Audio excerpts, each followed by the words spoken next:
Forever Dog. Hello, Forever Dog listeners. I'm Allison Raskin. And I'm Gabby Dunn. And we host the podcast Just Between Us, which is available right here, right now on Forever Dog. Just Between Us is a variety show that features listener questions, in-depth interviews, and topical topics. We also play a game show called Hypotheticals. I could try to explain it to you, but the rules keep changing. I make the rules. And I always lose. We're also joined each week by incredible guests, including disability activist Alice Wong, Planned Parenthood's Alexis McGill-Johnson, best-selling author and therapist Lori Gottlieb, and primatologist Kate Gilmore. New episodes of Just Between Us drop every Wednesday. So while you're listening to this podcast, search for Just Between Us with Allison Raskin and Gabby Dunn. Hit that subscribe button and check us out. Please. Please. Just Between Us. This may come as a surprise, but my family is ready to get out of the house. So I did a search on the Vrbo app. They've got vacation homes anywhere your family wants to go. We found the perfect beach house that was just a drive away. It has an outdoor kitchen, a pool, and a game room for the kids, so we can really unwind and relax. Check out the Vrbo app for whatever kind of vacation your family needs. That's Vrbo, VRBO.com. Will theater ever exist how we remembered it before? Do you think? I think it will, but not anytime soon. That's crazy. Not for like years, I think. Years? Yeah, I think years. Yeah. Then what? Yo, I'm gonna tell you what's so sad about this. I was talking to my agent before everything broke down, and I was like, man, how do I get in this theater circle, man? Like, I'm just trying to get some of these small plays, and then it's gone. Now people just doing table reads online, and I'm like, ugh. And honestly, I feel like it would be hard for us it would have been hard, because I was thinking, I didn't ask, but I was thinking something similarly as well before the world shut down. And I just feel like it would be hard for us to just slide into a play. Like they're like, no, we already got 12 dudes that we like to work with. We're not trying to, who are you? Like, what? All right, let me see the monologue or whatever. Like, I don't think. I always appreciated it. I don't feel like I took it for granted, but it's also, I don't know, it's just bizarre to live in a world where it's like, hey, there's actually like there's no like, I mean, I guess there are probably some people doing outdoor stuff, but like, I don't know, there's something about like being in like a black box theater, like with actors right there. I don't know, it's just so different. Yeah. Just with both with comedy and acting. We might have talked about this on the last movie that we did, the Ma Rainey one, but I feel similarly, Bray. Like I didn't go see it enough, I don't think. Yeah. Like I don't think I took it for granted, but I also don't think now that it's fully gone, I'm like, damn, I missed. There's so many things that I feel like I just missed that like it'll be so long before something like that is back in my life again. It's one of those things where I think like once like hedonism in the world, like everybody they want, it's gonna be theater galore, clubs are gonna be popping. Cause it's one of those things where you think about. I out here in LA, I drove past the now closed UCB theater, and I was just looking at it, gated up, lights off, and I can't imagine being in New York City, walking down Times Square, and just seeing theaters shut down with the gates up. Like that is, my gosh, man. I don't know. I will say January, for some reason, it hit me that we're almost at a year mark of this. It's like I haven't seen people. I can't watch playoff games at a bar and like scream at a TV.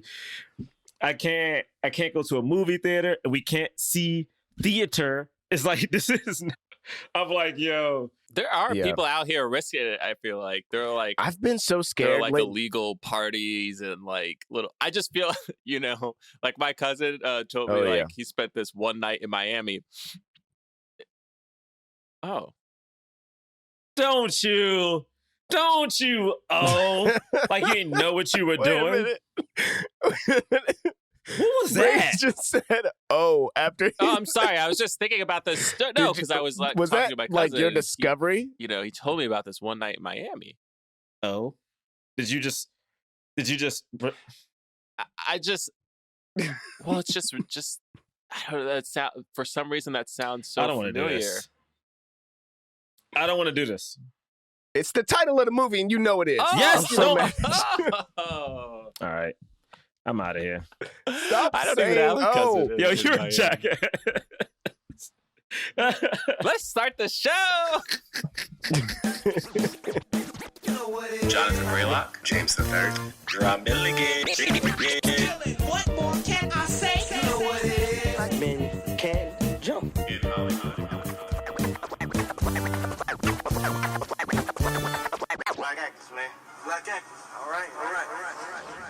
Welcome to Black Men Can't Jump in Hollywood. Hollywood City. There's been times that I thought I wouldn't last for long.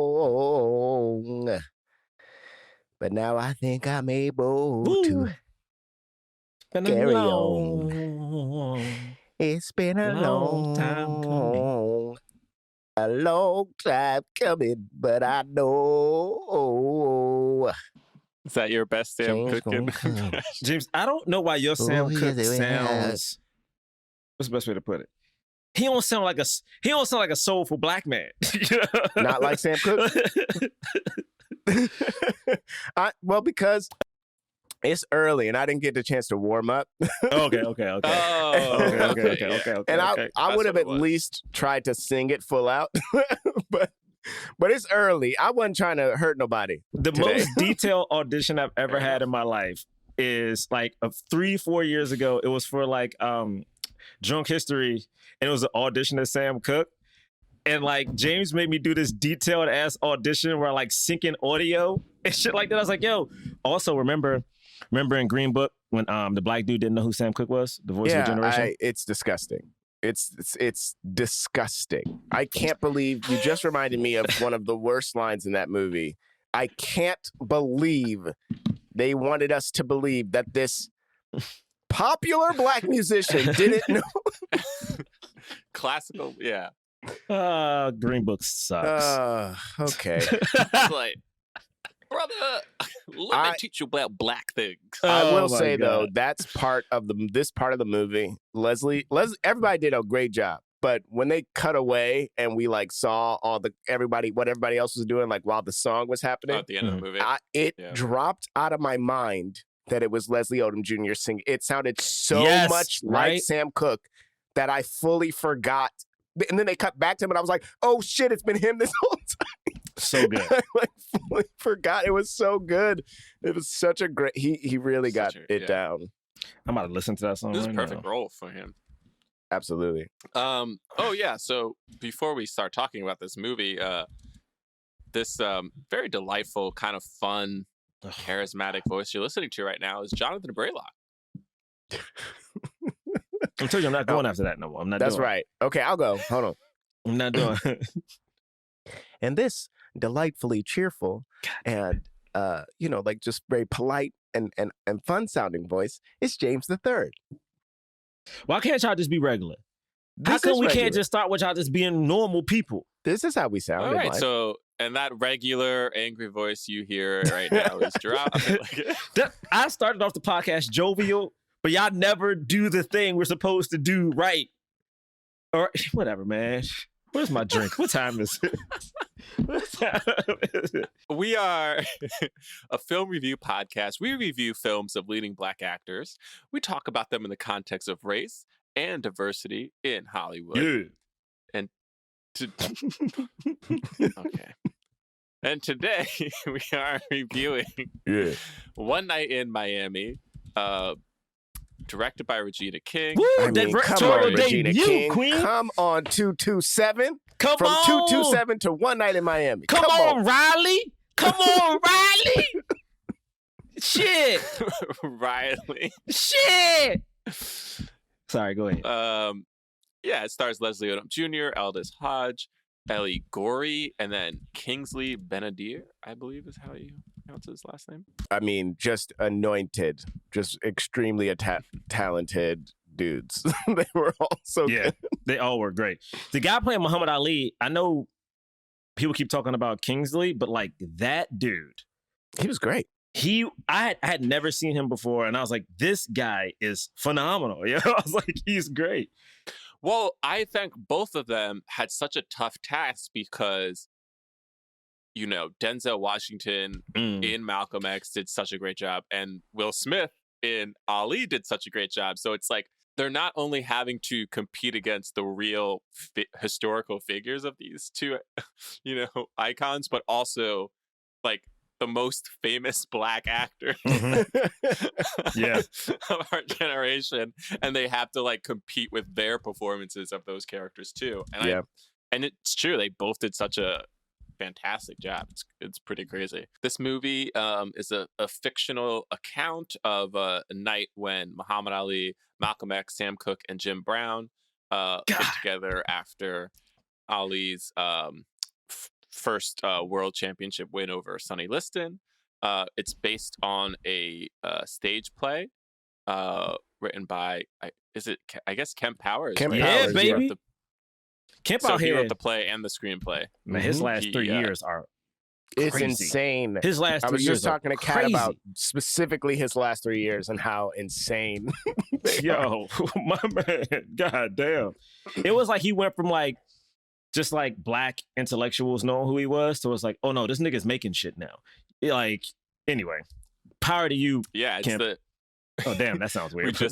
we just did Soul, which he wrote or co-wrote as well. Rotten Tomatoes right now it's at 98%.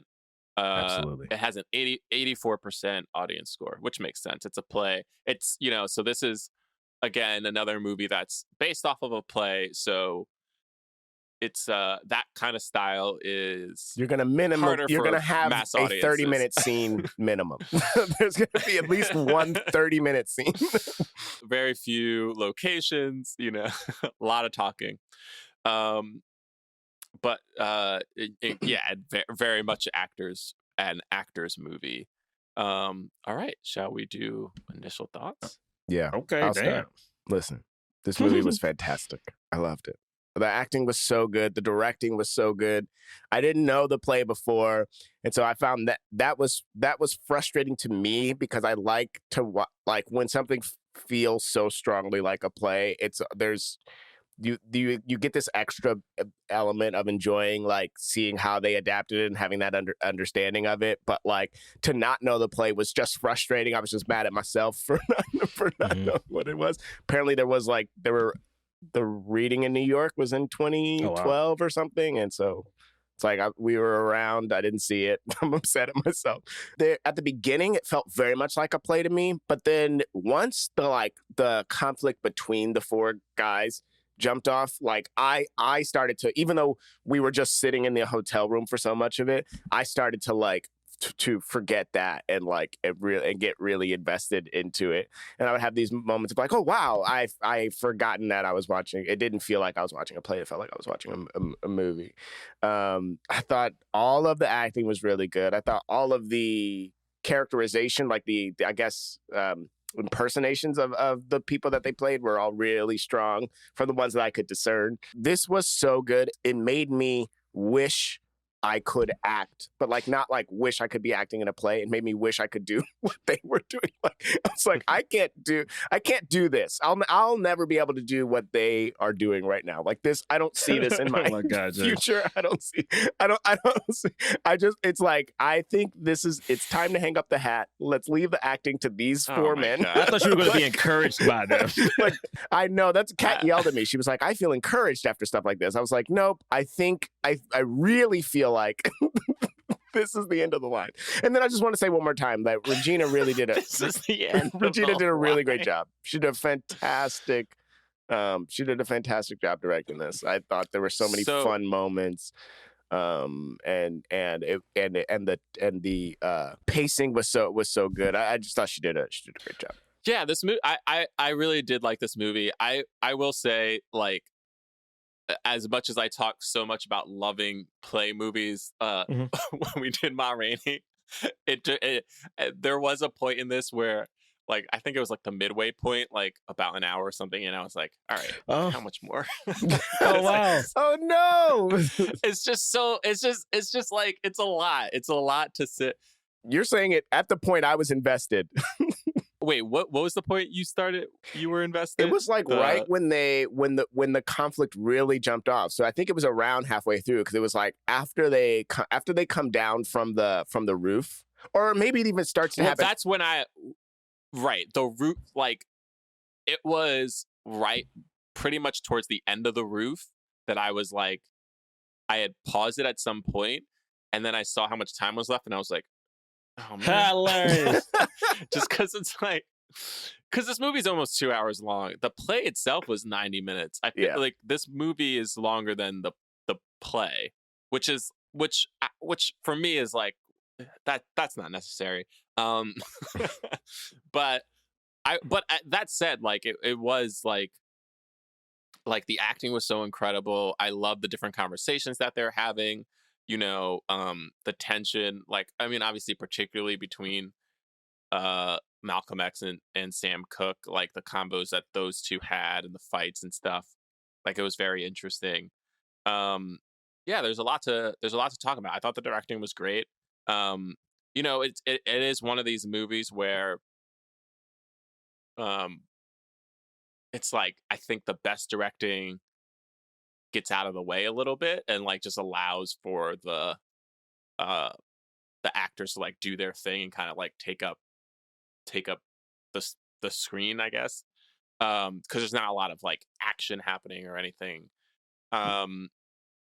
It did, like, there was this, like, the score was good too, because they had all this different sense of unease, and I was like, I was like, what's going on? It did keep me like intrigued a little bit because I was kind of confused, but like in a good way. But yeah, it was good. I think, not that they need to be compared, but I probably enjoyed Ma Rainey's Black Bottom a little more, but I thought the conversations that they had in this, like the actual like issues that they were talking about, felt a little more relevant to me. But they're yeah, it was a great movie. No, I'm actually happy I went after you, Bray, because it's funny. I like One Night in Miami far more than I like Ma Rainey.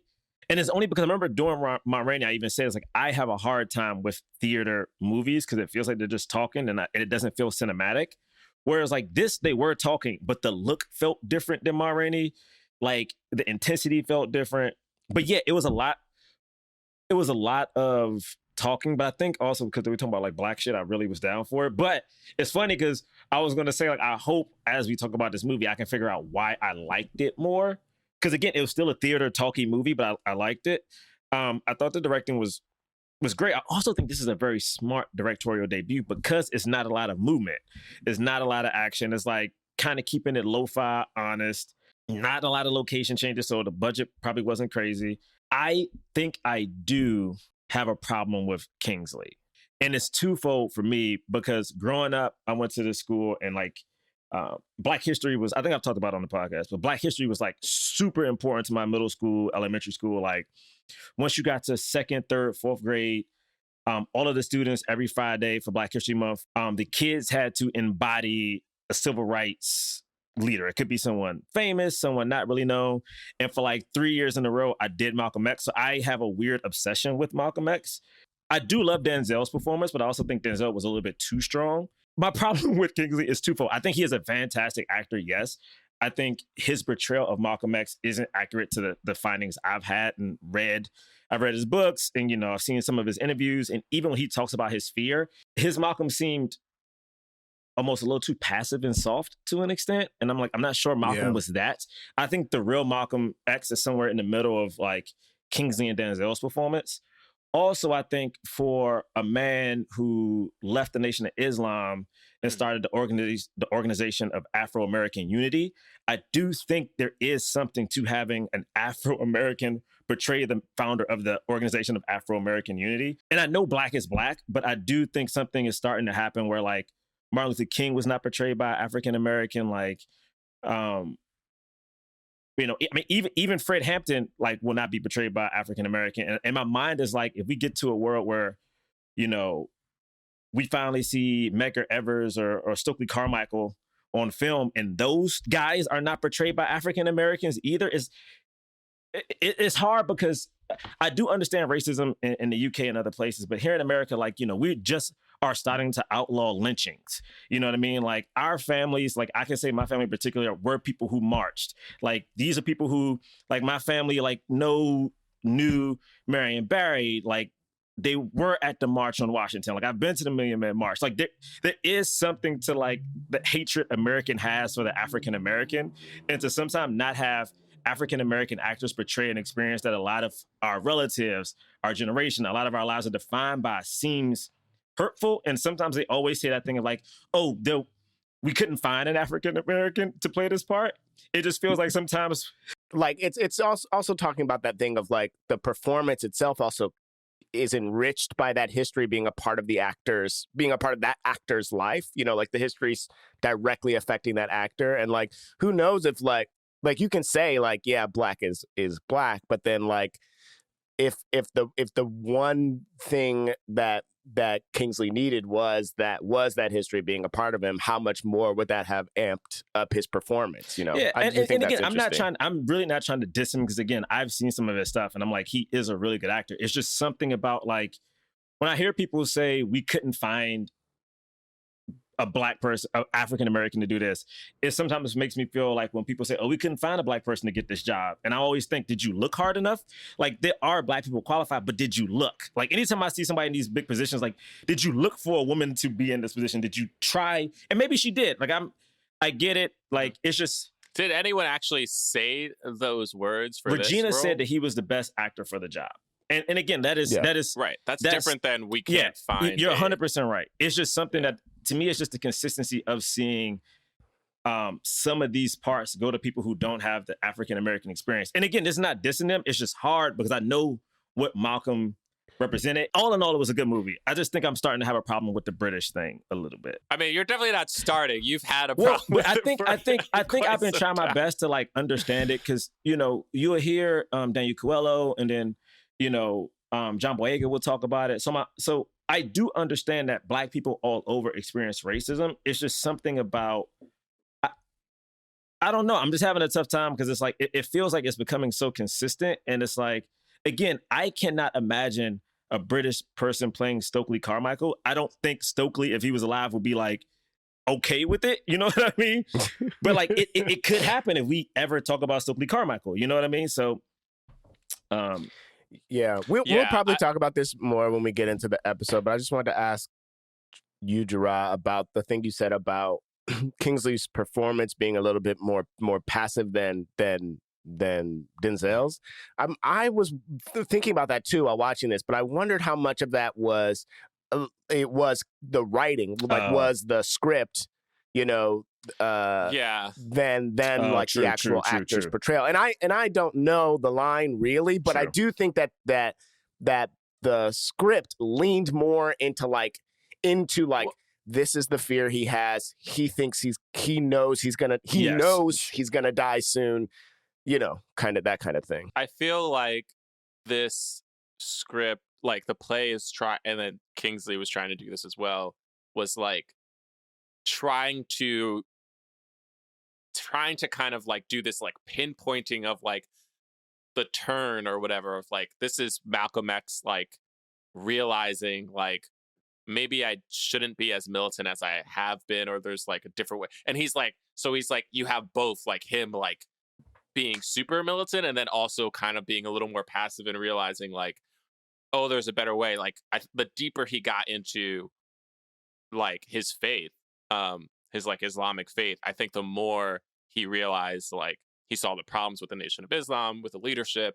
He saw like, wait a minute, like the way that we're doing things are different. And then so it was like he was kind of like trying to show that like transition that was happening. Yeah. At least that's but that's good to know, because I agree that was happening for Malcolm. I guess in the portrayal, and I think you're right, James. Like it could a lot have been written. It didn't feel as nuanced as like someone struggling with a thing. It felt like someone, and I do believe, and Denzel did this as well, and like it was very documented. Like Malcolm became very fearful and paranoid, but also Malcolm pressed forward in a way. Yeah. I mean, 100%. Like he was killed by his own people. Anyway, let's not go down that rabbit hole. But I still think there was a strength to him that wasn't in this film. I also think you have to like. One of the reasons I liked this play was because it like humanizes all of them. Like I think one of the lines that I loved the best was when Sam Cooke was like, whoa, for a second, like you sounded like you weren't on television. Like, and the idea that like Malcolm X, like, and I feel like that I don't know if it's true, but I feel like it's very possible that like when you are such a known leader, especially like a social rights leader, you know, you put on anytime anybody is in front of a camera, you are like putting on a performance in a way, even if it's like kind of who you are. But like if you're doing that so much, then like that probably bleeds into your personal life too.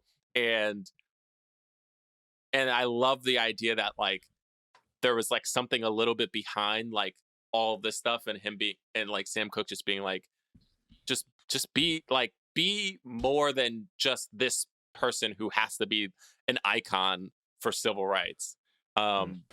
Which I feel like Kingsley was trying to like give like a little like those nuances. Who knows if that's like actually accurate or not, but it was like trying to show like, well, he's more than just the people that all of the images and videos that we see, because all of that at the end of the day was still public. Like he knew it was public. He knew he was being recorded. You know what I mean? Like none of us know what his like how he was like in his private life outside of his own autobiography, which is still a public showing of narrative. You know what I mean? So I don't know. It's just like an artistic license kind of thing. But it's, I mean, I don't know. Let's talk more about it, I guess, when we go into it. Yeah. Hey, Bray. Yeah. Is there something interfering with your happiness or preventing you from achieving your goals right now? It's funny you should ask. I don't know. I don't know if it's just me, but I've been like kind of locked down in my house because there's this deadly virus going around that apparently there's like new strains of. That sounds. Yeah, it's like really. Yeah, that sounds like that's something just you're going through. Oh, okay. Yeah. Well, yeah. So just me. Yeah, for sure. Yeah. Well, you know what? BetterHelp will assess your needs and match you with your own licensed professional therapist, and you can start communicating in under 48 hours. Whoa. Wait. Okay. I just want to make sure it's not a crisis line, right? And it's not like self-help. No, it's professional counseling done securely online. Oh, okay. Well, is there at least like a broad range of expertise available, which may not be locally available, like in my area? Absolutely. The service is available for clients worldwide. Okay, well, can I log into my account anytime I want and like send a message to my counselor and like maybe even get some like timely and thoughtful responses, plus schedule weekly video or phone sessions so I don't have to sit in an uncomfortable waiting room with other people who might have a deadly virus? It's so crazy that these are just the questions that you have, because all of this is available through BetterHelp. BetterHelp is committed to facilitating great therapeutic matches, so they make it easy and free to change counselors if needed. Wow. Well, is it more affordable than traditional offline counseling? Because, you know, I ain't got the dough like that. Not only is it more affordable than traditional offline counseling, but we have a special offer for our listeners, okay? You can get 10% off your first month if you go to betterhelp.com/jump. That's better, HELP, and join the over 1 million people who have taken charge of their mental health with the help of an experienced professional. I was going to ask you how to sell help. I'm so glad you did that. Well, sounds like I need better help today. Did you see what I did there? I did, okay. Yeah, because all right, betterhelp.com/jump. I do think you were talking earlier, Bray, about how this movie is longer than the play, and I not knowing the play at all was wondering how much that happened before The Room was in the play. Like all of those scenes. I'm sure they probably added none, all that. None of it. They right? probably added all that just to get them out. Which again, I'm here for. And like the thing about Sam Cooke, like I mean, we all know about his untimely demise and like how sketchy it was. So sketchy. Yeah, I can't bring myself to watch. Don't watch it. It's like what happens to him is like it don't make sense. Like he was trying to do things that like a black man in music has never had done, and which is still hard to do now. And he was doing it back anyway. I was saying that because I think those moments needed to be added, because I think what it did was it showed, especially the top of the movie, when we got to see the setup of all three of them and the opposition all three of them faced kind of early on. And even like the questions, I mean, then that's really tough. And yes, everyone, Jim Brown, the famous activist sports, he is a Trump supporter. So I want to say it. We acknowledge it. I'm moving past it. Oh, he is? I didn't know that. Yes, man. He be on Fox News. I don't know what happened. Come on, Jim. I don't know what happened, but I'm not going to talk about that version of Come on, I'm not talking about that version of Jim Brown. But this Jim, Wait, no, what? Bray. I just don't want people to think we're not educated in like our civil rights activists. I wasn't. I didn't know Yeah, this. I feel like this is my second time hearing this from you, Jerah. I feel like you knew this, but I erased it from my memory because I was like, I don't want this to be. I have to Google Bray, this don't now. do it. It's clips of him on Fox What's News. happening? It's what? No. Oh no, Jim. Oh my God. Okay. Jim? No. Okay. All right. Well, Melisa Melissa just told us our about. producer just told us Melissa about. just told us about his assault. That's why we all screamed, "Oh no!" at the same time. Yeah. just so y'all What know was I about why to say we about this screamed, man? "Oh no!" So let's not talk about. Okay, let's go not ahead. exalt Jim He's Brown. not exalted, but Yeah. just to talk about the racism he faced, I just wanted to say, like, it's really interesting to see this movie because at the point where we meet Jim Brown, he's one of the most important figures in sports, and he goes to this white guy's house and suffers a sense of like subtle racism, but is also super blatant. Like he's like, all right, let me help this white dude, move some furniture, and he's like, oh, we don't have N words with the ER in the house. And the white dude says it like, come on, man. Why would you come on, man? Just comment. He says it after telling him that he's proud of him and proud that he's from St. Simon's Island and then we can do to help you, your family. You're great. But he says it. I think my thing about that I took from it is like he said it so nonchalantly, like, come on, man. What you doing, man? You can't come in the house. And it's something about that kind of racism that I feel like Black people still experience today, where it's like, it may not be super overt. And sometimes I think people don't even understand what it actually is. Like I've heard like recently here in LA, people be blasting like hip hop and shit like that. And you would just be at a red light and see a bunch of white kids screaming the N-word because they're listening to like Future or the Baby. And I'm like, and they just look at you and give you a nod. And I'm like, yo, you can't. No, this isn't what we do, I don't approve any of this. None of this action is. And just imagine, could you imagine being that accomplished, that experience, and still having to suffer that kind of racism? And that's just your day to day. And that is a good white dude. As far as like, he is a good white man. You're on the porch, you're drinking your lemonade, like. But just in the South, we don't let N-words in the house. We don't let N-words in the house. I mean, that All was right, see you later. crazy. Wow. Bo Bridges. Bo Bridges showed up to do this one scene and be the most racist person I've seen on screen in a long time. Let me tell you what's so crazy. Because of James Woods, I look at people differently now because James Wood did all those movies where he played a racist, and James Wood is a blatant racist. And it's like, were you just excited to say the N-word and get paid for it? You know what I'm saying? It's like, everything, my whole world changed. I mean, he was like, I'm living my truth, and that's what acting is. Like that's what he was like. Guys, don't do what I'm about to tell you don't do, but don't look at James Woods' Twitter. It's a hot mess. Anyway, how did everyone else start?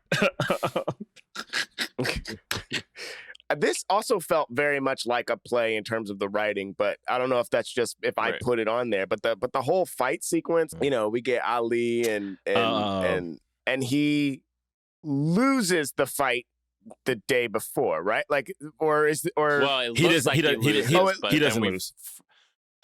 What am I thinking? Because he gets knocked down. He got up and because he gets knocked down, and it looks like he got knocked out because they cut away. Right. And then later on we realized, but this is still a different fight, right? Yeah. Mm-hmm. Yeah. Okay, right. But also it's one of those things where like the whole part was like, yo, goddamn, Muhammad Ali was so lit.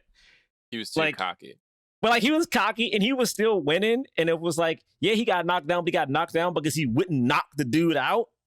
Like he just wouldn't. Everyone's like, yo, just knock him out. He wasn't putting his hands up to like defend himself because he was trying to be like, I don't even need to put my hands up. You're so slow. I can just It was dodge. so disrespectful. And in fact, if you think about that fight, is he did all those disrespectful things. He gets knocked down, but he gets up and then knocks the dude out because he's mad. And it's like, yo, you are so, and he's like 21 or something that is 22. 22. It's like, he's so young. 22. It's like, you're such disrespectful. I didn't even know he was that. I don't know why I didn't Come on, know man. that. Cassius was He's 22 when he beat Sonny Liston. Cassius was young. That's insane. Yo, it's so funny. My stepfather has a crazy fascination with Muhammad Ali. And we had all these like fight videos growing up, like when he was training for like the Olympic team and all this stuff. And what you realize is people were like cocky and boxing, but he was so disrespectful to people to an extent that it's like, even now, I don't think you could be that disrespectful. Like, there's no way now. He's like a wrestler. Yeah, yes, like, it's fake.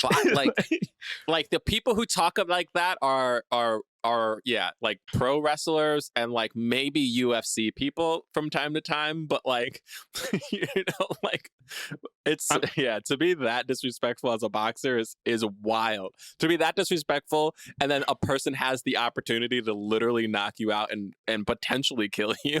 Like, I mean, his scariest insanity. fight to me was the George Foreman fight. His whole rope-a-dope thing, like when he took all them hits, I was like, I remember my stepfather rewatching some footage from that, and I was like, man, I don't think I can watch boxing because like this is a blood sport, man. brutal. Like it is.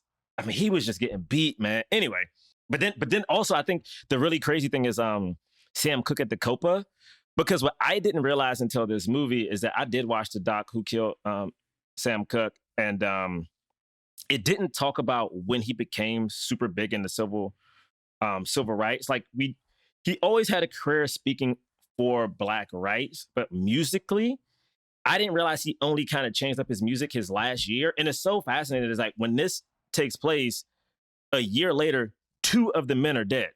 I feel like sometimes we get a chance to do something, and like we always talked about, like we get these roles, and it's like none of us are like, none of us have dealt drugs in the past, whatever. We all have played criminals, and looking at Sam Cooke have to play this room without his band, with a band who does not know his music, and then to hear that line from that white woman being like, such and such covered this song better, knowing that like his song became so popular that white people covered it, and like this white lady's like, such and such did it. Come on, man. It's like, and he had to suffer that, and then that white dude came in all smarmy like, oh, you really bombed. I was like, yo, the amount that Black entertainers had to go through, even if you take it to like Ma Rainey, I know, Ma Rainey was based on a real person, like the amount of money that she did not get for her music, you know what I mean? Like we just kept suffering through stuff day in and day out. And Sam Cooke, man, he was one of the best of us. Guys, why do we do? Man, where's Wakanda? Like, where's Akon's like Black Utopia? Is he still building that? Is he still building that? You know what I'm talking about? Akon is like, I do know what you're talking about. He's building his own Black Mecca. I don't know if he's still building it or if he already built it. How we get on the list? You got to get tickets. After watching this movie, me and Kat, we were talking about how the way that Martin Luther King and Malcolm X are taught to kids, and how it's like, Martin Luther King believed in nonviolence and therefore was good. Malcolm X believed in being and that's violent not true. And therefore he was became bad. He became super moderate. I remember I got in an argument. argument. I wore a shirt. I went to a predominantly white school. I wore a shirt that was the first meeting of Malcolm X and Martin Luther King, and our dorms were like apartments or whatever. And my roommate's girlfriend came in, and like I'm in my bedroom. She walks to my door crying. I'm like, "Hey, yo, what's wrong? What's going on?" She's like, "How could you wear that shirt?" And I was like, "What?" She's like, "He hated us." Talking about Malcolm X, and I was like, "Excuse me?" So now she's at my door. Her boyfriend's at my door, and I got 2 other white folks from down the hall at my door talking about something. How could you wear this shirt? We love you. And I was like, first off, all y'all little motherfuckers talk about how come you don't drive through PG because it's dangerous. You pieces of shit. And I remember saying, it's like, do you understand that Prince George's County is the richest black county in the fucking United States? But yeah, y'all silly asses talk about you can't ride through the fucking city. And then she's like, but also, because my thing is, I have time. Right now. Like people be like they don't have time to educate white folk. I got time because if I educate you and you still say ignorant dumb shit, that means you're a fucking idiot and you like being ignorant. You're choosing it. And like, I just watched the last episode of Watchmen last night, and you know how when Dr. Manhattan is like talking to you, but then suddenly he's talking to somebody else in another time. Could you That's imagine? what just happened with Jerah. Jerah was in his dorm room talking. But here's the thing. I was there in the dorm room next to him and I was it's hard, man. This is my thing. Our dorms like little apartments. We all had a bedroom. These niggas came to my door. It's like, it wasn't like we were in like the living space. I'm in my room, like I legit was reading a book for class. These niggas talking to me and I'm like, yo, to be truthfully honest, and I had to educate them. Like, if you want to talk about Malcolm X and Martin Luther King, they almost swapped. Like Malcolm X became very moderate. He understood the need for allies toward the end of his life, which also is one of the reasons he was alienated. Martin Luther King, after spending time in Chicago and seeing how much racism was in the North that was like supposed to be the higher ground, became more aggressive. You know what I mean? Because he understood what he was going against. And also the black people in Chicago was like, yo, why are you here? We don't need you. You know? So I'm like, there is such a lie in how we educate these people. And like people bring up Martin Luther King, like the government weren't tapping his phones. Like, you know what I mean? Like people make it like he wasn't in papers. And the problem is because if you even think about even just school class periods, they're like 45 minutes long at most. And Black History Month is 28 days of 45-minute lessons. And that's only 5 days a week. So if your school less than 28 days. Wait, did you have a whole month where they taught you Black history every day? No, and so then you had maybe 3 minutes where they talked about Martin Luther King, and then 3 more minutes where they talked about Malcolm X, and they had to truncate that. And that's what most people people know is the 6 minutes they spent on Martin Luther King. They threw on Glory as if that was our Black history. Meanwhile, it's a film that stars Matthew Broderick, like Denzel and Morgan Freeman are in it, but they the supporting characters. And Frederick Douglass in that movie for 2 seconds and got like no lines. We did that, and Frederick Douglass had no lines. Some of the stuff though that you're talking about right now, Jerah, goes back to something that you said earlier, which was like you said you weren't sure why you liked this movie better than Ma Rainey. I think both movies talk about a lot of the same stuff, but you just are also closer to this movie in time, and then also your affinity for Malcolm X and then I also just think that in general, August Wilson writes in like a flowery language that can distance you, whereas this was written more conversationally. It wasn't like monologue after monologue after monologue. Yeah, and Ma Rainey takes place when in the it's in the 20s or 29 maybe. Yeah, and this is in like the 60s. But also just what we're living through right now, like the 60s is probably the closest, to that. I mean, it's different, obviously, and in some ways, I still think the 60s were a crazier time than even now. But it's like it's still that same thing of like, there's a lot of unrest. There is huge social movements that are happening that are making a lot of the country uncomfortable. There's like a lot of division. There's a lot of anger, and there's a lot of the conversations that are happening between these Black men of like, especially with Malcolm X there, which is such a great thing because it's like, I mean, there's so many conversations that, when Malcolm X kind of goes in on Sam Cooke of like, why aren't you doing anything? That's kind of, I would say, probably the main, conflict in this movie is like Malcolm X believes Sam Cooke isn't doing enough to help the cause, right? Like literally that. Like it's like you have this huge platform, and instead of singing songs about the struggle or like educating people through your music, all you're doing is making these like meaningless pop hits that are like, I love you, I love you, I love you, I love you. Like, and Sam Cooke is defending himself being like, first of all, you're being so self-righteous, but like you don't know about all the things that I'm doing. I'm putting money into the Black community. I'm like raising people up. I'm making a lot of money. And like Jim Brown later on is like, yeah, I like, if we're going to get freedom, then we need economic freedom, which is something that we still talk about today. And it's like a thing that I think is still like a pretty huge conversation today of, you know, there's so much focus on, I mean, especially now, there's so much focus on kind of like, I don't even know what to call it, but like microaggressions and like, you know, what like cultural things or like what media representation, obviously, like our podcast is a part of that, you know, but is there enough focus, you know, I think an argument can be made to say like, is there enough focus on the economic freedom? Like, are we focused enough on building up Black businesses, owning our own things, being CEOs, like using our money, because we live in a capitalistic society where at the end of the day, money kind of rules everything. Like, are we doing enough in that department? You know, because it's one thing to get someone canceled because they like made a racist tweet, and so like that person's no longer on a television show, and another to be like, we have like Black-owned banks and Black-owned, you know, I mean, that's one of the things I've heard, you know, this things before. Like that. And I actually read, God dang it, I was reading something recently, and it was a Black. I don't think I necessarily agree with this, but I've definitely heard the saying from some older Blacks that like desegregation was one of the best and worst things that ever happened to Black people, because when things were segregated, Blacks were forced to invest in their own because they couldn't do otherwise. Like, so they invested in schools, they invested in banks.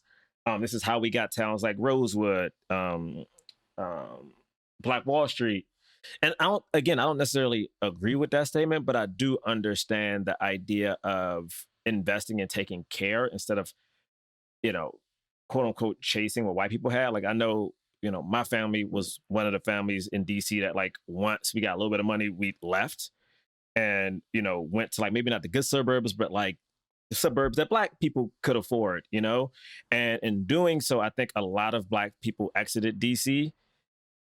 Hence, you know, white people ended up coming in, kind of reclaiming the city. So now it's not Chocolate City anymore. And that's not this, I'm not trying to put blame on anybody. It's just one of those things where like, oh, what is it like if people doubled down and tried to fix the thing? So I understand kind of both sides of that coin. And I don't know which one's right or wrong, but it kind of goes what you're saying, Bray. It's like, you know,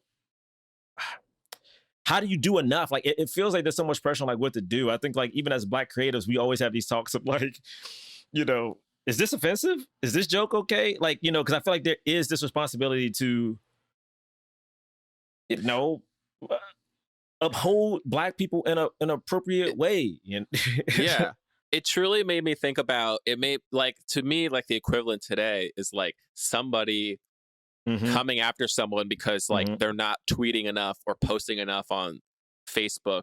You know what I mean? Like, it's like, well, why haven't you talked about this? Or why, you know, and I've seen that. I've seen like people attack other people for like not talking about a certain event that happened or like using their social media enough to like to do like social, you know, justice, like activism, you know. And there is a set like, and I see that sometimes, and I'm like, but you don't know what that person is doing. Like, this is just one avenue of it. Everyone doesn't need to be on this avenue. And there's also a case to be made that this avenue is not as effective as other avenues. So it's like, you could be getting on someone on that, but like, are you doing the other things that also need to be done? Are you, you know, actually, you know, investing in politics in some way? Are you, you know, investing financially in things? But it's like, it's tough when, and I get it. Cause I was like, there was a part of me that was like, when during this movie, I was like, man, I feel like some of the things when Malcolm X really went in on Sam Cooke, especially with the Bob Dylan song. Yeah, he did. That Bob Dylan, and I was like, ooh, a white dude did it right there. Roasting this dude. like and it's like, he's making great points. And there's another part of me that was like, if I was in this room, I would be so pissed at this guy at Malcolm for being so self-righteous, because it's like everyone falters at times. And And unless someone is truly doing absolutely nothing, it's messed up to be like, yeah, oh, you could be doing this and you could be doing that. I don't know. It just feels like such sticky waters, but we're really in that time now, I feel like. Yeah, we were talking about this on one of the other episodes after everything jumped off this summer, but people are being like, we don't have a Martin Luther King right now. Like, why don't we have a Martin Luther King, like that kind of a figure like that? And it's like, and it really does. And I think I said something like, it's like signing up to die. Like, it's like being like, I'll do this, and like whatever is factually on paper about what happened to Sam Cooke, like the fact does remain that like he was such a big figure, and then dipping into I don't know if you want to call it activism, but like speaking out that loudly, like with his music, made him such a powerful weapon that like even if the night that he died he was not murdered for that reason, it still would have still been in his future. That he probably was getting death threats. He probably like all of that kind of thing, and it felt while watching this like. It felt, knowing what happens to him, it just felt so tragic to see these two men who both die for the cause, yelling at each other to like be better, or like why their lane is the right lane. It was just like such a, and that stuff is so tough. Those arguments were so heavy for me to watch for that reason. Like even Sam Cooke, for instance, like I would say, and I hope I have, well, if not, let me formally do it now. I feel like I've had to take back things that I've said on this podcast where like I will often talk about what like Steven Spielberg has done or Guillermo del Toro has done, and like why don't the Black creators do this stuff? What I realized was a lot of these Black people are doing things. I remember Lena Waithe came out calling out Denzel and stuff, but then you realize Denzel, not only with Chadwick, but in other ways has donated money to Black performers to help them get education. Forrest Whitaker has produced almost a lot of these Black Sundance movies, and put his name on it. Octavia Spencer does likewise. And it's like, what I think happens sometimes is that Black people are just doing the work. You know what I mean? Like we're out here just doing the stuff. Like think about how many times when like, even on smaller notes, like, classes we've taught for free, like people we've had lunches with, like people just do the work. Whereas I think sometimes you want it to be, or our society, everyone promotes themselves and like, oh, this is a photo of me with the kids, and it's like, I don't need the photo of you with the kids. I just want to know that you're fucking helping the kids. Exactly. Yeah. It actually reminds me of something like Jesus said in the Bible about when you give, do it in secret. Don't be like the Pharisees who like when they give their money, they like make a big show of it so everyone sees it, and then he like points it to like a woman who like gave like two pennies essentially, like 2 shillings or whatever, and they were like she just gave all that she had. You know what I mean? She did it quietly, and nobody's going to like praise her because it's like a little bit, but like compared to like what she actually owns, she gave so much as opposed to this person who's like making a big grand gesture about what they're giving, but relative to what they have is so much, you know what I mean? So little. We are really living in a time like that because of social media.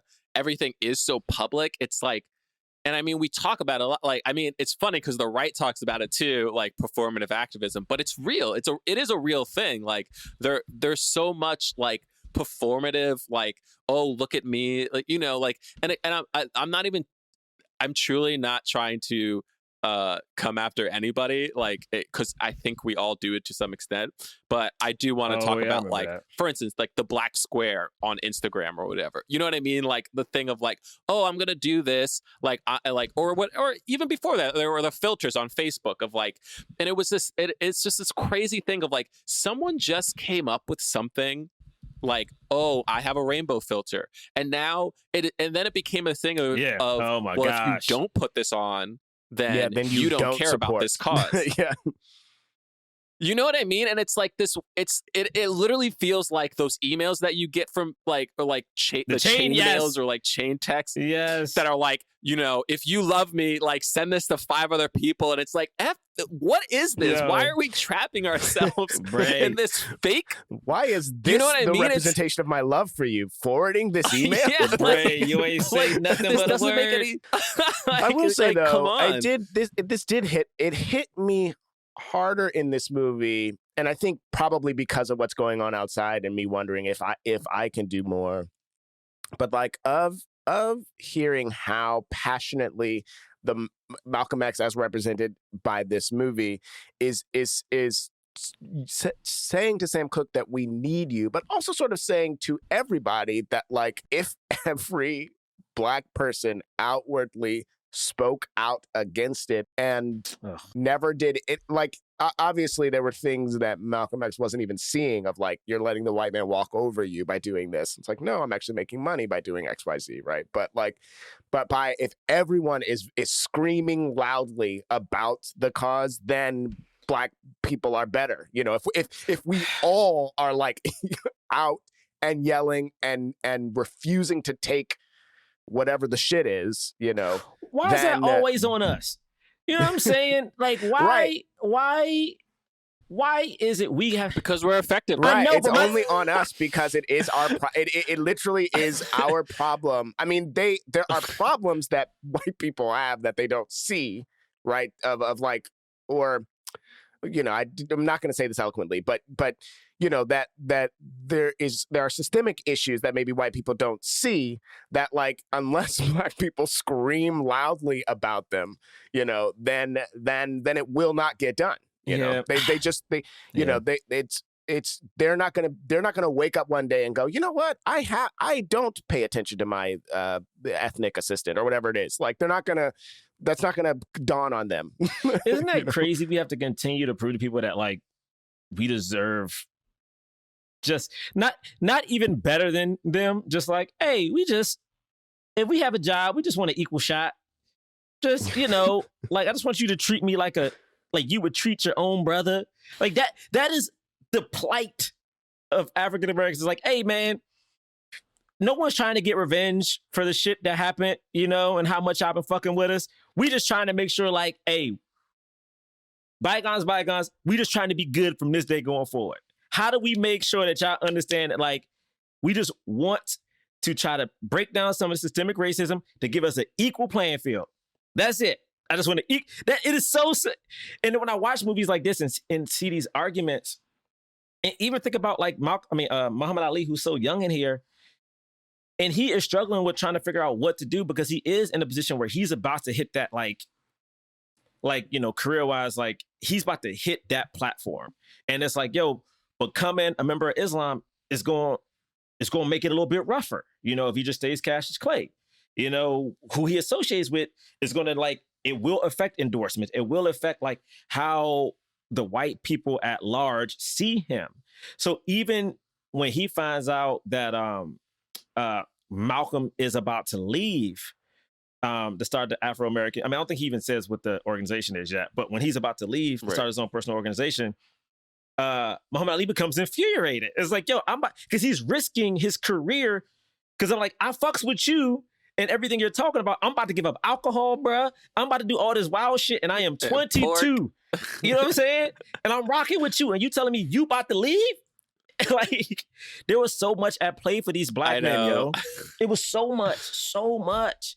And that's so much pressure. Could you imagine if like we all would like break at like 23, 24, and now we're trying to figure out what to do with our life, how to just Allen Iverson, I think about all the time. This nigga ain't want to be no goddamn like positive figure, but he's like, y'all making me one. Like, I just want to play ball.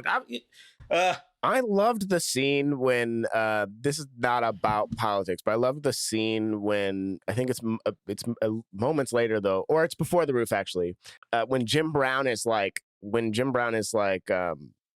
I might want to be an actor now. Maybe I want to be an actor. And then, and then Muhammad Ali's like, I want to fight until I'm old. And right. I know Jim Brown as an actor, and I know that Muhammad Ali fought until he was old. That was Muhammad Ali cool did. Yeah, he did. He did. He fought way too long. He did. Damn.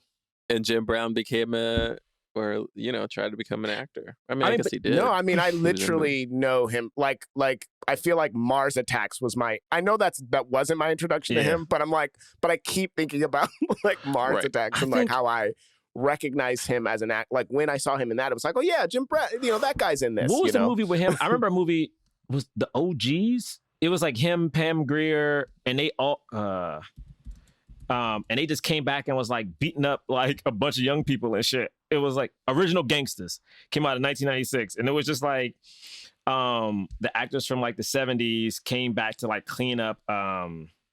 It was Fred Williamson, Jim Brown, and Pam Grier, and they was just like beating the shit out of like these young like thugs, and it was just like we should review that. They were like beating the hell out of these niggas. But I was about to say I do want to take it out of politics because we're not a political podcast. But I want to talk about Regina King a little bit, happy belated. And it's like there's something that this woman did in this feature that I think, again, I never saw the play, but there was a lot of nuance to these four black men, like these icons in this legendary night. Like we got to see a little bit of like what they were known for, but a lot of things that we may not have known about them, whether it was real or not. But like we got to see Sam Cooke be like, very early on when he first gets to Miami, like he only wants to stay in the white area specifically, for certain reasons because it has certain optics to it, so much so that the girl that's with him is like, she's trying to get on the other side of town where the black folk at, you know what I mean?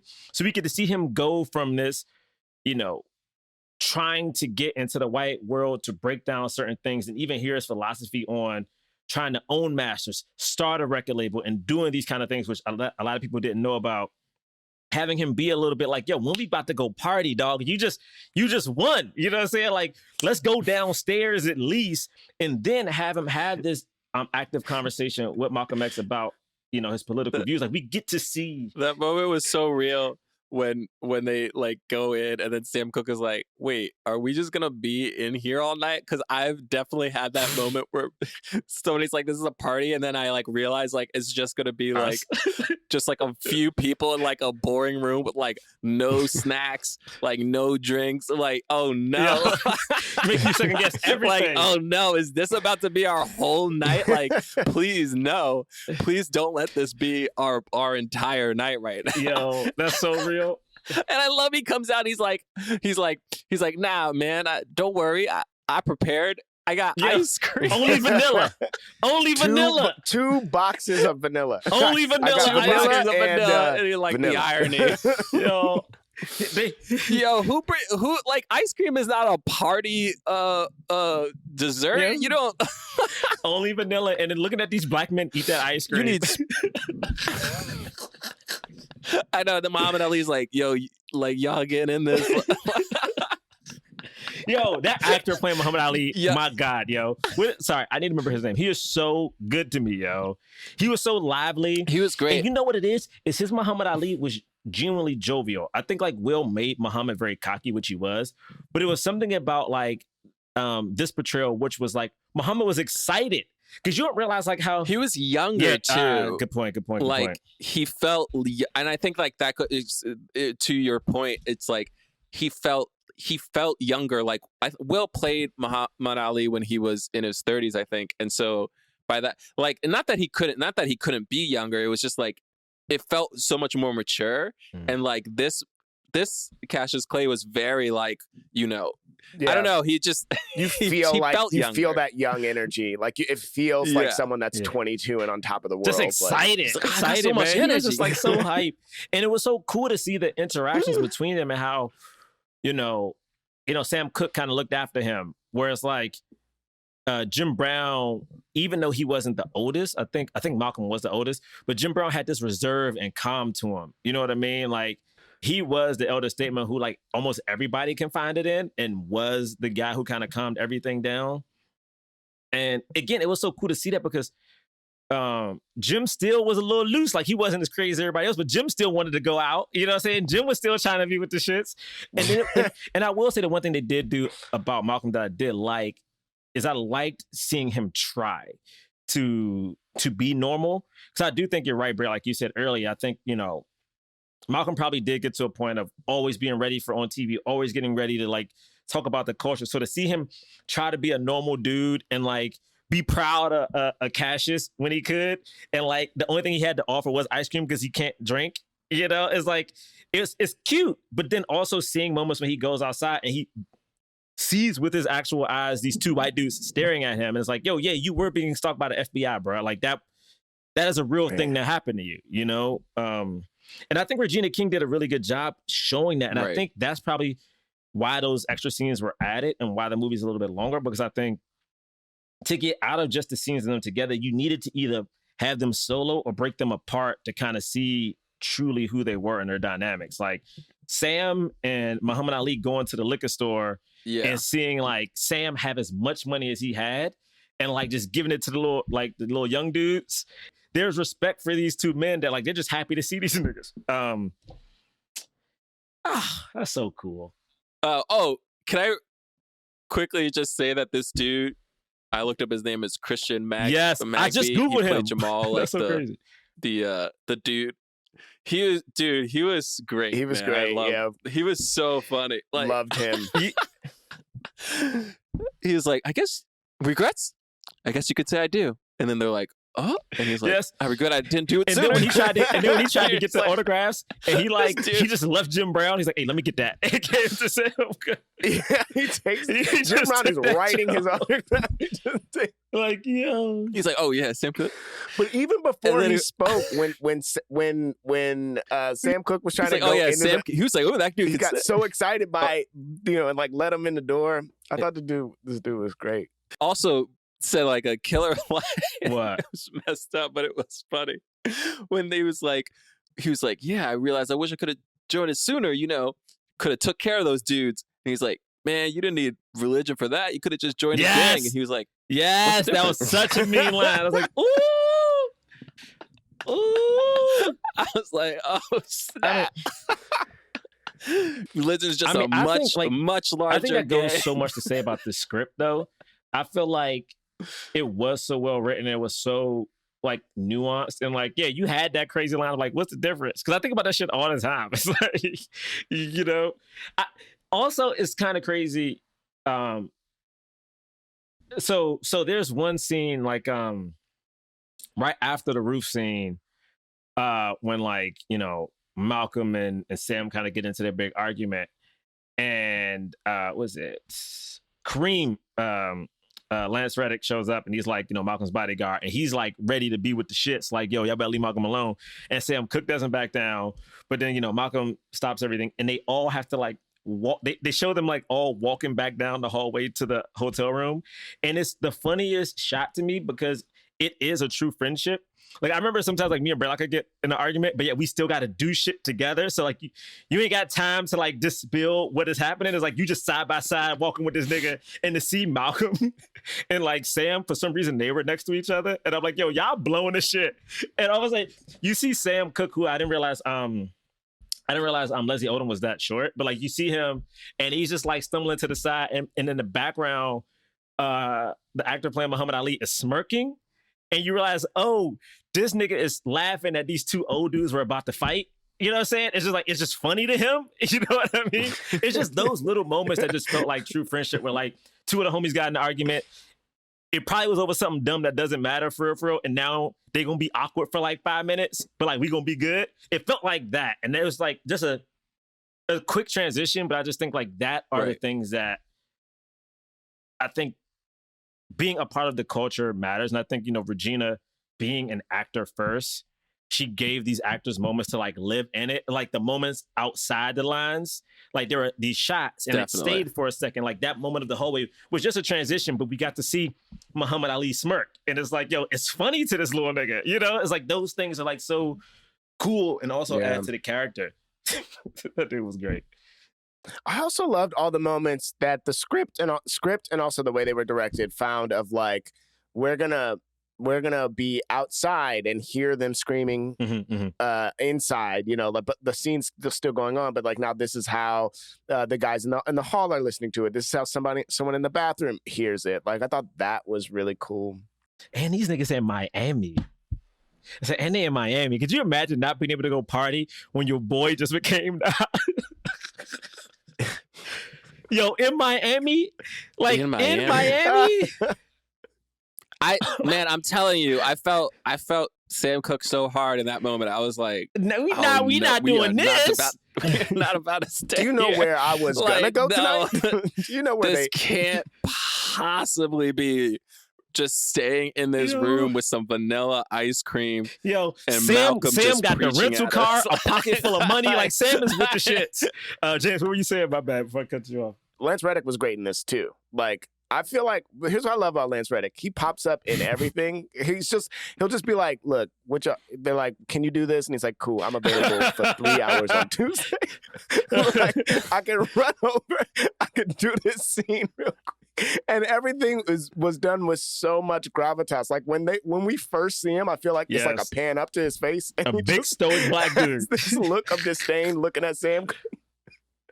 He's just like, I'm tired. I know. And it's scary, man. I was like, this dude is no good. He's up to no good right now. You got to be careful. Yeah, and Malcolm. It's so crazy because that dude. Be careful. Okay. Man, Malcolm was living in a very scary time, man. Like he had no money. None of his assets were his. And he at that point was already hated by white America, but because he was now more accepting of white America, was alienating like the extremist black ideal, but then he wasn't as soft, if you will, as Martin Luther King. My man was just, boy, like my man was going through it. Well, that was the thing, and it's like he knew how much Elijah Muhammad was not really living the tenet, like, because like everything that Sam Cooke said, when he was like, oh, he lives in a big old mansion, and Malcolm X knew by that time, like, yeah, like there's this deep hypocrisy that's happening. Like we're preaching this one way, but like the way that the leadership is living is not exactly right, and at least according to like his beliefs and all that stuff. So it was like weird, tension. And also Elijah Muhammad was clearly like also jealous of Malcolm X's fame, and the amount of power that he was amassing because he was just the figurehead and he was such an incredible speaker. And so many people were drawn to him. And it was like it was a power struggle, and this whole thing, it's so interesting. Like the whole thing being about power, like they even talk about in this movie, like we just want power, black power. Doesn't that sound nice? Like, and it's crazy to think about too. Like the whole time, I was thinking about the fact that Malcolm was getting so much on Sam Cooke, but like Sam Cooke did have was at least owning like the things that he had, whereas like both Jim Brown and Muhammad Ali were completely dependent on their physical abilities, and once those went away, they'd be tossed aside. And I think Jim Brown mentions that. I think it was Jim Brown who mentioned that at some point. I don't know. It's the Ma Rainey thing too, of like, yeah, they'll put up with you until you're no longer useful to them, and then you're gone. And it's a scary kind of thing. Oh, there was one line that Jim Brown had that I really loved where he was like, he said something to the effect of like, y'all got the knives out, and if one of them cuts me, somebody's going to get hurt. Yeah. Didn't someone say something about Jim? Because remember, it was like all of a sudden at one point, I felt like everybody was just mad at each other for a second. Or like Malcolm was lashing out. That was the moment he went to the bathroom. He said then he went, that line and then went to the bathroom. Okay. Gotcha. Yeah, I wasn't 100% sure what he was thinking about, but Malcolm said something like, well, Jim's doing this with his fearlessness or whatever. And maybe he was thinking about the fact that even Malcolm was thinking about him in terms of his usefulness as a athlete, as opposed to like what he wanted to do was like start doing acting. And I think I guess like if the real Jim Brown is a Trump supporter, like he he more was just wanting to be his own man than necessarily like the full cause. I don't know. Who knows? Yeah, I think sometimes I don't know enough though. about Jim Brown. Listen, CTE is real. My man played football. We don't know what happened. You know, I am not defending his Trump supportiness, but I think there is a thing to being a part of that era where, again, like you're trying to achieve a certain thing. And I guess the ideal is like to have this white fame or this white acceptance, because at that point, you've been so belittled because of your skin color. You've had to fight so hard to prove whatever your worth is in whatever field that you became exceptional in, that it may blind you. Like, again, I don't understand a person like him can, I don't know. I'm confused. I don't understand how he can talk about it, but. There's also just because like it happens with rappers too, with like obviously like Kanye West, and like I think Lil Wayne supported Trump and like a couple other rappers like 50 Cent, I guess. But like there's also this thing of like them looking at the failures of like the Democratic Party, but instead of just being like, you know, like white people in general are failing us on both sides of the aisle, it's like this like, well, now then I'll become Republican because like, they're listening to us in this way. I don't know. Anyway, this isn't a political podcast. So, it doesn't. Okay, look, it doesn't really matter. The only other scene that I really liked that I just looked up and found out it didn't happen, but when it happened, it was so funny to me. When Malcolm X is recounting the Sam Cooke singing a cappella version of Chain Gang. So after that scene was so great. And after it happened, I was like, I need this word for word verbatim to be historically accurate. I need it to be that Jackie Wilson paid the sound people to unplug everything, and that Malcolm X was in the background and saw all of this. Apparently, I think the night didn't happen. Like, it wasn't Jackie Wilson didn't mess with the sound equipment. Vulture did a thing saying what really happened, what didn't. Wait, did that night happen? The night happened. There is an a cappella version of Chain Gang that happened and he got the audience with him in the audience. Apparently Jackie Wilson, there is like a video of like Jackie Wilson like coming out and like messing around with Cooke like on stage like while he was singing. And so like that whole night is a composite of a bunch of different shows, but like just everything that happened, I wanted it to be true as is. It was so funny when Jackie Wilson, he's backstage, just pulls out money and pays and walks off. Oh, that was too funny. But also that shows mess it up. Sam Cooke's like, because like Jim was saying, it's such a compilation of so many things, but like Sam was that domineering though. You know what I mean? Like, he debuted Change Gonna Come. I forgot on which white late night talk show. I think he does it in the movie, right? Yeah, the Tonight Show.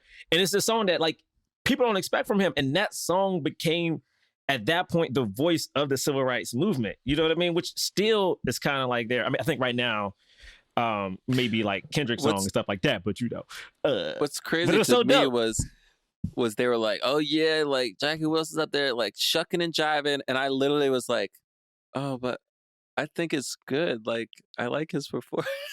I literally was like, I'm entertained. If I saw that and then Sam Cooke came out and just like saying like I love you, I'd be like, man, get this nigga off stage. Get that other guy back. I don't care about this. What you doing? A ballad? I don't. Yeah, you have a good voice, but I don't. Come on, I'm trying to party. Yeah, I'm trying to party, man. I'm glad that this. I'm sorry. I'm just looking at this Vulture article, but when he sang Chain Gang, I was like, isn't that song like about? Yeah, I know. The struggle, like, but basically this article just talks about how the movie tried to like downplay songs like that so that Change Gonna Come could like be as impactful as it was by the end of the movie. And man, it was though. I'm sorry. I'm sorry. Like that song, I remember that song very vividly, and it's like that song is a big deal. Like that song was played like at the march. Like that song was a big deal. So I mean, I totally understand like why they tried to big it up, but I mean, there was something about those last shots of everybody. And then seeing Malcolm, which was so sad, man. Like Because I think there's two famous. There's a famous photo people always think about is Malcolm looking out the window in his suit with the AK, which I think has become iconic for certain reasons. But like to think about this man who now has no protection, you know what I mean? He ain't got it. Like he has people who, you know, who is trying to help look out for him, but he doesn't have the level of what he had at the Nation of Islam. And then to have him with his family. And the thing is, this is so crazy, is like now people keep talking about like, you know, in 2021, a lot of these senators and stuff like that have people showing up at their house, like throwing shit. You know, Nancy's like, yo, people are outside my house. Like Mitch is like, call the police people at my house. It was customary for white folks to show upside of black people's house with crosses, throwing shit in the window, shooting shit. And it's like to see this black dude with his wife and kids in the house run outside with an AK, and I just went to a range. In the fear I've had of just holding a Glock or a rifle, I can't imagine having to learn how to like shoot an AK-47 to protect my family. Like that is, and he's out there. My man is out there in his underwear and a robe, yo. You know what I'm saying? Like His just house is scared, on fire. like just, bruh. Man, black folk, we go through so much. I don't even know how I'm about to say the Hollywood. All I was like, I looked up a list because I wanted to bring up like, oh, hopefully we have other movies. I'm looking at like a couple lists of like the most anticipated movies of 2021. There are a good amount of like, you know, black and brown movies coming out, and I'm looking like at majority of them, like from, you know, Respect to, you know, In the Heights to like Respect's finally coming out. Yeah, that's There comes are all out. these movies out like now that are like this, I guess, that are like these you know, Oscar play, but it just feels weird because like who cares about the Oscars this year? It just doesn't feel real. Yeah, like and it's so weird because like I don't even understand how some of them qualify. Like Judas and the Black Messiah is now Oscar qualifying, which I want to see. But then Daniel is playing Fred Hampton. Like this shit is crazy. Again, I try my best not to talk about this whole movie. Oh wait, this whole so podcast. wait, so go. No, back I don't want to talk about it. No, well, Bray, I don't just make wanted me to do say it. this thing. You talk so much about it. I I'm just wanted to say sorry. this point where I think I've said this before too.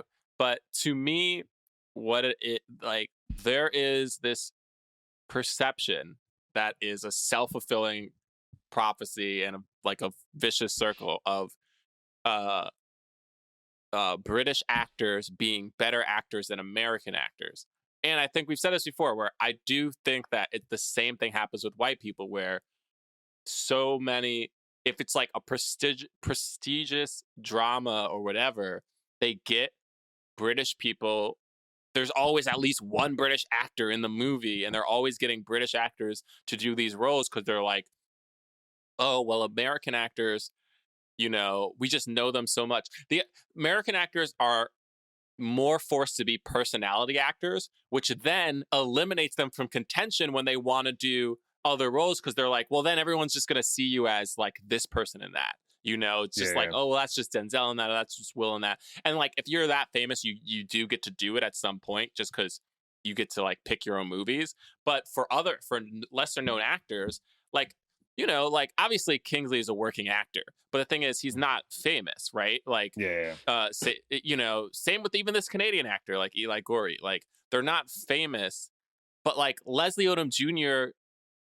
is famous, like, and he got famous from Broadway. But he has to be famous. Like Alice Hodge has been around for so long, like everyone knows. Like it's still, and even they are like a little lesser known, and they're able to be. Those are like more character actors, but they rarely get to star. You know, it's just like there's this whole system that's messed up in Hollywood. That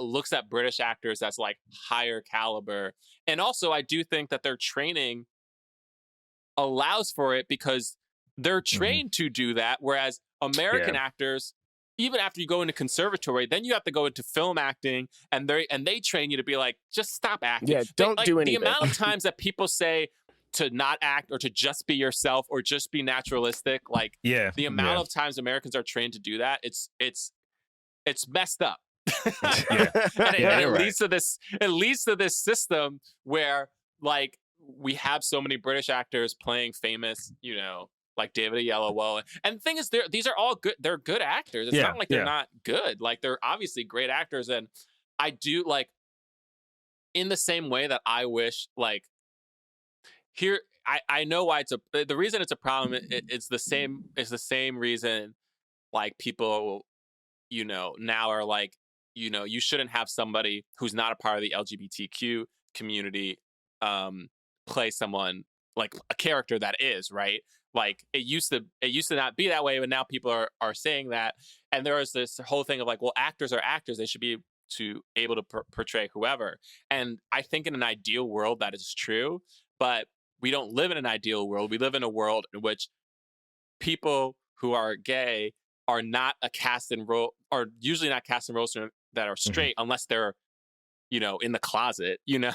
And then, but then people who are straight always get to play roles that are gay. Like, same with transgender actors. Like, it's like all this stuff, all this different stuff. And I feel the same way, where it's like, how many times do Americans get to play British people? Sometimes. Don Cheadle got to pretend to have a British accent in Ocean's 11 for no reason. You know what I mean? But like, it's rare, you know. But see, that, and Braylock, they usually look at Americans like, oh, they're terrible, you know. I actually, Bray, really love that example. Like, I really like that example because I never thought about it that way. Even like, I was reading an article about, it was a movie and like, it was a straight cis actor playing a transgender role. And it was like, people were trying to get it recast for an actor who was transgender. And I was like, oh yeah, this is very important.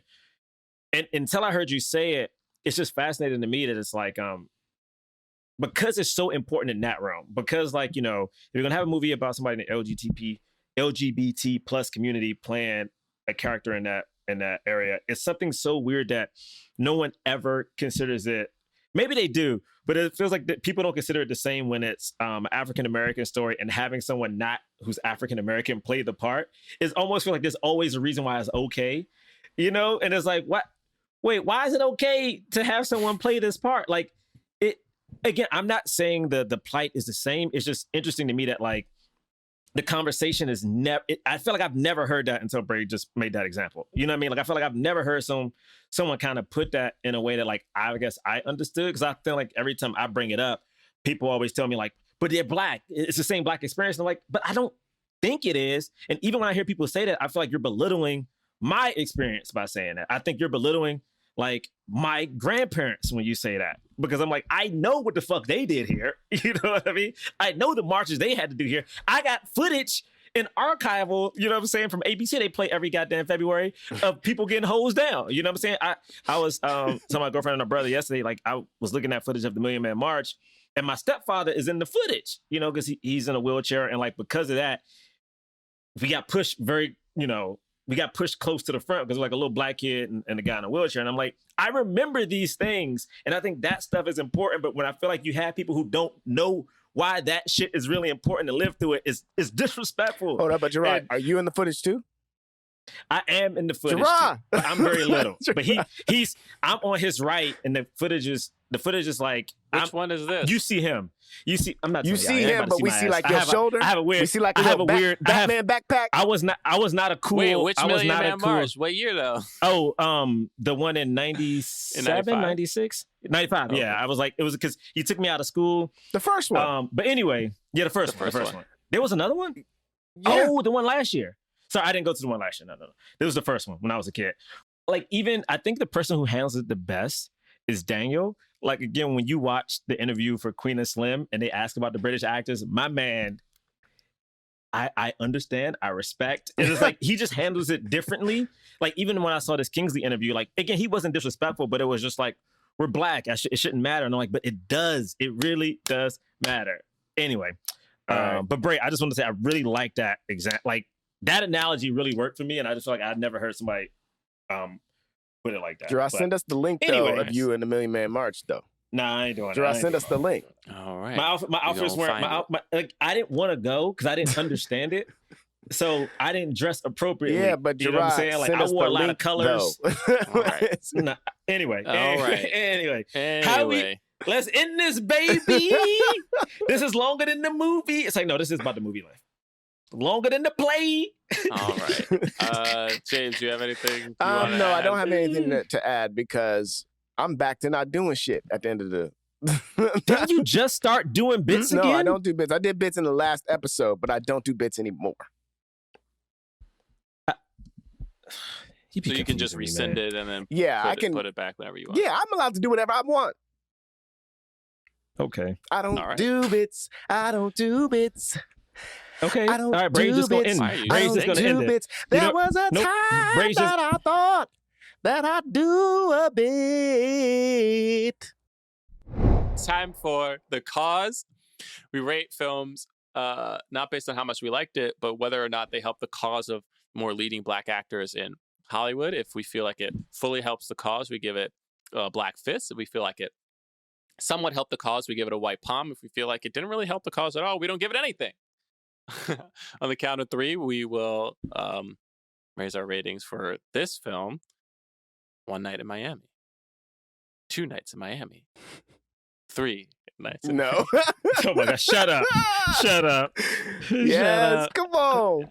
Black Black Fist. Fist. All right. We gave Black it 6 Fist. Black Fists. All of us put up 2. Yeah, 7. Melissa, she gave 1. I know. I saw it in her eyes. I saw She it in gave her 2. heart. Yeah, 8 Black She Fists. gave it 2. She gave it 2. 8 Black Fists. No, I won't go first. I mean, is it? I mean, this movie's It great. stars 4 black. Yeah, I mean, this don't know movie's what else to great. say. Like, a black woman directed it, a black man wrote it. Like, 4 black dudes, talks about like black civil rights and activism. It's like 4 black icons. The performances are great. Like, what? Yo, give me more That's of this. it. I ain't got nothing else to say. And I will say this. This movie talked about black civil rights and also the plight of black people without being overly overt and showing black oppression.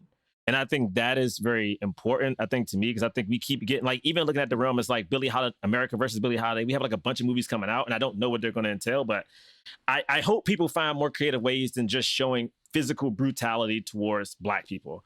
Because this movie was able to like tell us what they were going through without like Billy Club, somebody throwing something at you, like, you know what I mean? It show, you know, it's a little bit more nuanced, so I appreciate that. Right. If you rate and review us on iTunes, give us 5 stars. We'll read your review on the air. This one is by Visionaria. Number 1 podcast I recommend. Whenever somebody asks for podcast recommendations, this is my go-to. It's hilarious, insightful, and I just love it. That was really nice. Thank you. Thank you. You can follow us at Black Men Podcast on Twitter and Instagram. BlackmenPodcast.com is our website. We have links to our merch, t-shirts and pillows and iPhone cases. We also have a defunct Patreon. There are no more new episodes, but there's a year's worth of episodes. If you want to go listen to that, pay $5 a month. Stop whenever you want. And you can follow me at John Braylock. I'm at James Third Comedy. Third is 3RD. You can follow me at Jerah Milligan on Twitter and Instagram. All right. Thank you guys so much for listening. Forever Dog. This has been a Forever Dog production, produced by Melisa D. Monts, executive produced by Brett Boham, Joe Cilio, and Alex Ramsey. To listen to this podcast ad-free, sign up for Forever Dog Plus at foreverdogpodcast.com/plus. Check out video clips of our podcast on YouTube at youtube.com/foreverdogteam. And make sure to follow us on Twitter, Instagram, and Facebook at Forever Dog Team to keep up with all the latest Forever Dog news.